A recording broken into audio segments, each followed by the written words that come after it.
안녕하십니까. 나타날 현자 멸성자 김현성 변호사입니다. 지난 9월 3일 대법원은 정교조에 대한 판결을 내린 바가 있습니다. 그 내용은 고용노동부가 정교조에 대해서 법외 노조 통보한 것이 위법하다라는 취지로 파기환송해서 고등법원으로 돌려보낸 사건입니다.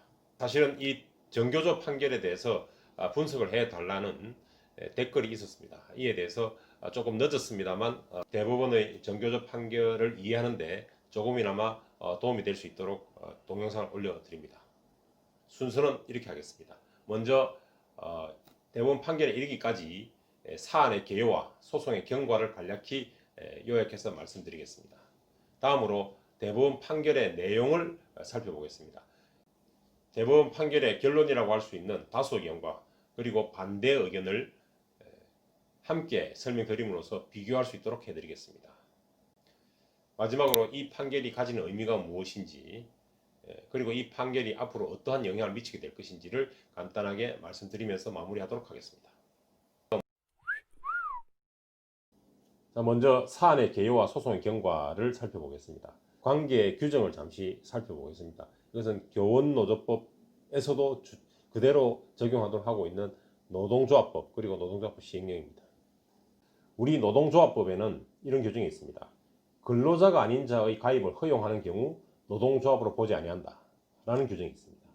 그 다음 노동조합법의 하위 법령인 시행령에는 이런 경우 행정관청으로 하여금 시정을 요구하되 시정되지 않는 경우 노동조합법에 의한 노동조합으로 보지 아니함을 통보해야 한다 이런 규정이 있습니다. 즉 시행령에는 고용노동부 장관이 시정을 요구하되 시정이 되지 않는다면 법의 노조다 라는 통보를 해야 된다라는 규정을 하고 있는 것입니다.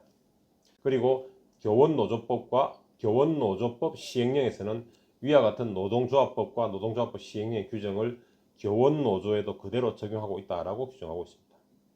이 사건의 개요는 이렇습니다. 원고 즉 정교조가 해직교원의 조합원 자격을 허용하는 규약을 가지고 있고 또 실제로 해직교원 9명이 원고의 조합원으로 그러니까 정교조의 조합원으로 활동하고 있다라는 이유로 피고가 즉 고용노동부 장관이 2013년 9월 23일 정교조에 대해서 시정을 요구하였습니다. 그런데 원고는 정교조는 이를 이행하지 않았지요. 이에 고용노동부 장관은 2013년 10월 24일 정교조에 대해서 교원노조법에 의한 노동조합으로 보지 아니함을 통보하였습니다. 이것이 이제 법의 노조임을 통보하였다라고 볼 수 있겠죠. 이것이 이제 처분이 되는 것입니다. 그래서 이 통보 처분에 대해서 당사자 정교조는 다툴 수가 있는 것입니다. 자, 이에 원고는 즉 정교조는 이 사건 법의 노조 통보가 위법하다라고 주장하면서 행정 통보 처분을 취소해 달라는 취지로 행정소송을 제기했습니다. 이에 대해서 1심과 2심은 모두 이 법의 노조 통보가 적법하다라고 하여 원고 패소 판결을 하게 되었습니다. 이에 정교조는 대법원에 상고를 제기하였고 약 3년 10개월이 흐른 2020년 9월 3일 판결 선고를 하게 되었습니다. 이 사건의 쟁점은 결국 고용노동부 장관이 정교조에 대해서 한 법의 노조 통보 이것이 적법한지 위법한지의 판단입니다.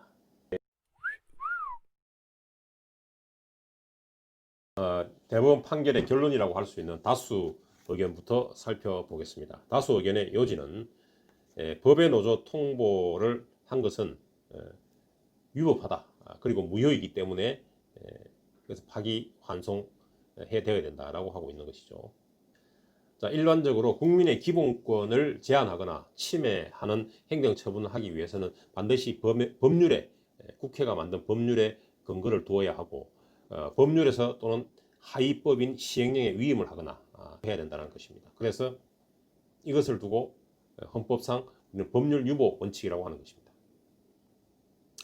자, 그런데 이 법의 노조 통보 제도는 이 법의 노조 통보를 함으로써 정교조는 노동조합으로서의 지위를 상실하고 뿐만 아니라 노동 3권 헌법에 보장되어 있는 기본권인 노동 3권을 제한당하거나 침해당할 그런 위험에 처하게 된다. 그렇기 때문에 법의 노조 통보 처분 이 자체가 바로 법률 효과를 발생하는 그런 기본권 침해라는 어떤 효과를 발생하는 형성적 행정처분이다라고 전제를 하고 있습니다. 그래서 기본권을 제한하거나 침해하는 어떤 이런 행정처분을 하기 위해서는 법률에 근거해야 되는데 이 노동조합법, 교원노조법 이런 데는 어디에도 이 통보 제도를 두고 있지 않고 또한 법률에서 시행령에 두어라, 시행령에서 규정하라 라고 위임하고 있지도 않다.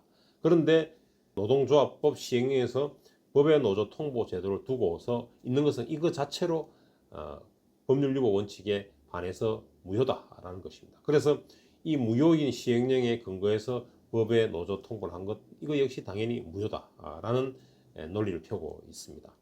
그래서 이 논리를 보면은 노동조합법에서 해직교사를 허용하는 경우에는 이 노조가 아니다. 법의 노조다. 그래서 위법한 노조다라는 것에 대해서는 이를 달고 있지 않습니다. 다만 그것을 통보했을 때 비로소 어떤 위법한 노조, 법의 노조 효과가 발생하기 때문에 이 통보하는 제도를 왜 법률에 두지 않았느냐. 그렇기 때문에 무효다라고 지금 하고 있는 것이죠. 자, 이에 대해서 반대 의견은 법의 노조 통보 제도를 시행령에 둔 것은 적법하다. 그래서 이에 따라서 통보한 것은 당연히 적법 유효하다라고 하는 것이죠. 자, 이 법의 노조 통보 제도를 다수 견해에서는 그 법적 효과를 발생시키는 형성적 행정처분이라고 했는데 반대 의견에 따르면 이렇습니다. 노동조합법에 또는 교원노조법에 해직교사는 노동조합원이 될 수 없도록 되어 있고 만약에 이를 허용하는 경우에는 법의 노조가 된다, 위법한 노조가 된다라는 규정이 들어있다.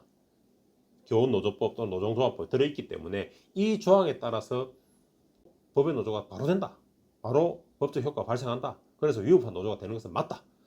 자, 이것을 집행하기 위해서 이거 가만히 있어 집행이 안 되니까 집행하기 위해서 법의 노조 통보 제도라는 것을 두고 이 통보를 행정관청하도록 되어 있다. 그래서 만약에 어떤 법적 위반, 법 위반 상태, 해직 교사가 교원 노조의 노조원이 될 수 있도록 허용하고 있는 조항이 있다면 이것을 시정하도록 하고 시정 요구했는데도 불구하고 이에 응하지 않았을 때는 행정관청, 전 고용노동부 장관은 법의 노조 통보를 할 수밖에 없는 그런 구조다. 그렇기 때문에 이것은 형성적 행정처분이 아니라 집행명령에 불과하다. 그래서 법률에서 발생된 효과를 그대로 집행하는 집행명령을 정하고 있는 것이다. 그렇기 때문에 이것으로 독자적으로 어떤 법률 효과를 발생하는 것은 아니다 라는 얘기를 하고 있습니다. 그렇기 때문에 당연히 유효하다라고 하고 있죠. 다수 견해와 반대 견해에서 공통적으로 전제로 깔고 있는 것은 노동조합법에 해직교사를 조합원으로 인정하고 허용하는 경우에는 법의 노조 또는 위법한 노조가 된다는 것에 대해서는 이를 달지 않습니다. 왜냐하면 이건 법률에 워낙 명백하게 나와 있기 때문입니다. 다만 이제 통보제도, 법의 노조 통보제도를 시행해 두었기 때문에 무효다라고 하는 것. 그 다음에 아니다. 이것은 어차피 법에서 발생한 효과를 그대로 집행하는 것에 불과하다. 이렇게 지금 견해가 나뉘는 것이죠. 자, 다수 견해에 따랐을 때는 어떤 문제가 발생하느냐면 해직교사를 허용했습니다. 그러면 당연히 법의 노조가 된다. 법의 노조 보지 않는다고 되어 있기 때문에 법의 노조가 됩니다. 그죠? 법의 노조라는 것을 집행할 방법이 없는 겁니다. 법률에 통보 제도가 없기 때문에 그럼 통보할 수 없어요. 통보할 방법이 없는 거예요. 시행령의 통보 제도를 주고 이에 따라서 통보해도 이것이 무효라고 하니 그럼 법률에서 국회에서 법률에 통보 제도를 두지 않는 이상 안 된다는 것이죠. 그러면 어떻게 되겠습니까?